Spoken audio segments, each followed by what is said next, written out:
نازي اقبال، ګلپاڼې او نورو مشهورو کسانو ولې د اویس لپاره اواز اوچت کړو؟ آیا دا رښتیا و که خلکو ورپسې هسې دروغ خبرې جوړې کړې وي؟ نن در سره داسې پټ رازونه او معلومات شریکوم چې تاسو به ډېر زیات حیران شئ. ویډیو خامخا تر اخره وګورئ ځکه چې تاسو اکثر ویډیو په نیمه کې پرېږدئ، پوره مو نه وي کتلي نو بیا تاسو ګډ وډ کمنټونه کوئ. مینوالو نن در سره د دې باره کې معلومات شریکوم چې د اویس د مرګ نه پس به تاسو لیدلي وي چې خلکو ویل نازي اقبال، ګلپاڼې او یا نورو سندرغاړو د اویس لپاره اواز اوچت کړی، حتی چې ځینې خلکو خو پکې شهید افریدي هم یاد کړی و چې هغه هم اواز اوچت کړی دی. خو تر اوسه پورې موږ په همدې سوچ کې وو چې هغه کومه ویډیو ده چې دې کسانو پکې مذمت کړی.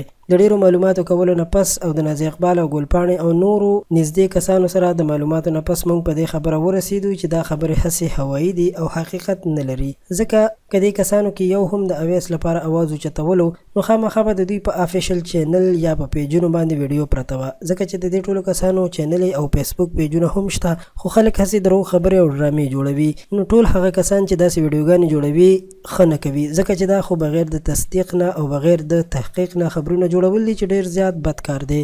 صرف د یو څو پیسو او څو روپو ګټلو په خاطر او د ویوز راوستلو په خاطر باندې هسې خپل آخرت خرابول نه دي پکار. قدرمنو دوستانو، دا وه زموږ د نن ورځې ویډیو چې د دې سندرغاړو او نورو کسانو په باره کې وه چې ویل کېدل د اویس باره کې اوازونه اوچت کړي. نو دوی ټول خپلو کارونو کې مصروف دي او هیچ چا هم اواز نه دی اوچت کړی. تاسو هم مهرباني وکړئ د چا په خبرو یقین مه کوئ او داسې کسان چې دروغ وایي نو د دروغو نه دې ځانونه وساتي. له نورو په زړه پورې معلوماتو لپاره پښتو پوسټ چینل سبسکرایب کړئ.